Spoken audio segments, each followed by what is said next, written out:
असांखे पंहिंजो असांखे पंहिंजो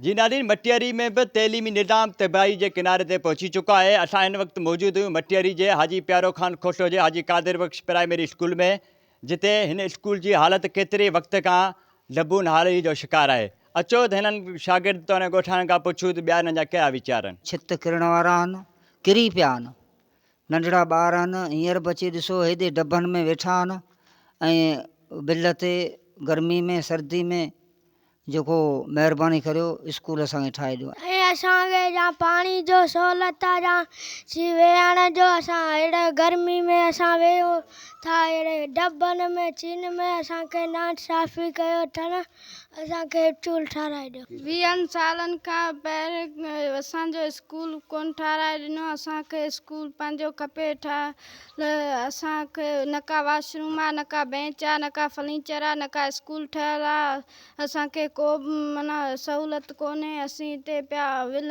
ते पढ़ूं, न की बेंच आहे, न की फर्नीचर आहे, असां पट ते वेहूं ही पढ़ूं था, असांखे न की स्कूल ठहियलु आहे, न की को ॿियो जीअं सहूलियत आहे, वॉशरूम कोन्हे ठहियलु, न की को कमिरो ठहियलु आहे, न की पाणी अचे थो, न की बिजली। साईं स्कूल जा मसइला काफ़ी आहिनि, जीअं स्कूल ठहियो आहे तीअं रिपेयर कोन्ह थियो आहे, का बि शइ कान्हे स्कूल में, रिकार्ड बि कोन्हे, फर्नीचर कोन्हे, पाणी बि कोन्हे, वॉशरूम कोन्हे, चौकीदार कोन्हे, का बि शइ कान्हे, ॿार वीचारा उस ते वेही पढ़नि था।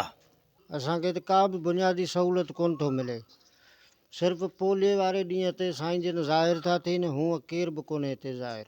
महिरबानी करे असांखे पंहिंजो स्कूल ठाहियो ॾिनो वञे, जे न त ॿी सूरत में असां पोलियो खां बाइकाट था करियूं। असीं हींअर पोलियो बि कोन पीआरींदासीं। ही सभु ॻोठ वारा जेके बि आहिनि, हिननि जा बुनियादी हक़ आहिनि ॿारनि जा, जेके स्कूल जा, ही पोलियो बि ॿारनि जे लाइ था सहूलियत जे लाइ था पीआरीनि न, त ही स्कूल बि ॿारनि जे सहूलियत जे लाइ आहे न, उहा शइ हिननि खे ॾिसण में अचे कोन थी। साईं असांजो स्कूल ठाराए ॾियो, असां विल ते पघर में पियो हिते पढ़ींदा आहियूं, असांखे स्कूल ठाराए ॾियो। न ई को बिजली आहे, न ई को हिते पाणी जो सहूलियत आहे, इन करे असांखे स्कूल ठाराए ॾियो। जो छित बि किरे थो, इन जे करे असांखे इंसाफ़ खपे, न को फर्नीचर वग़ैरह आहे, न को कुझु बि आहे। इन जे करे 2-3 चकर असां दरख़्वास्त बि ॾिनासीं, पर असांजो केर बि कोन थो ॿुधे। इन जे करे असां वरी बि ॾियूं था त असांखे इंसाफ़ करे। त का कुर्सी कान्हे, को बेंच कोन्हे, को बिजली कान्हे। 20 साल अॼु खां अॻु ठही आहे स्कूल, कुझु कोन्हे, ॿार आहिनि विल ते वेठा आहिनि, साईं आहे सो बेंच ते वेठो आहे, पढ़ण वारा ॿार नंढड़ा से बि वीचारा रोलनि पिया, पघर मां शुभ आहिनि। जी नाज़रीन, तव्हां शागिर्द तौरु ॻोठाणनि जा वीचार ॿुधा, हुनजो इहो ई चवणो त हिन स्कूल जी 20 सालनि खां रिपेयरिंग जो कमु न थी सघियो आहे। असां केतिरी दफ़ा DO प्राइमरी ऐं DC मटियारी खे एप्लीकेशनूं पिण ॾिनियूं आहिनि, पर असांजो को बि अमली क़दम न खयो वियो आहे। ॻोठाणनि मुतालबो कयो त जल्द खां जल्द लिंक मंज़ूरु कराए ॾिनी वञे, न त ॿी सूरत में असां पोलियो मुहिम जो बाइकाट कंदासीं। कैमरामैन असद अली सां गॾु आदिल अली, सिंध वॉइस न्यूज़ मटियारी।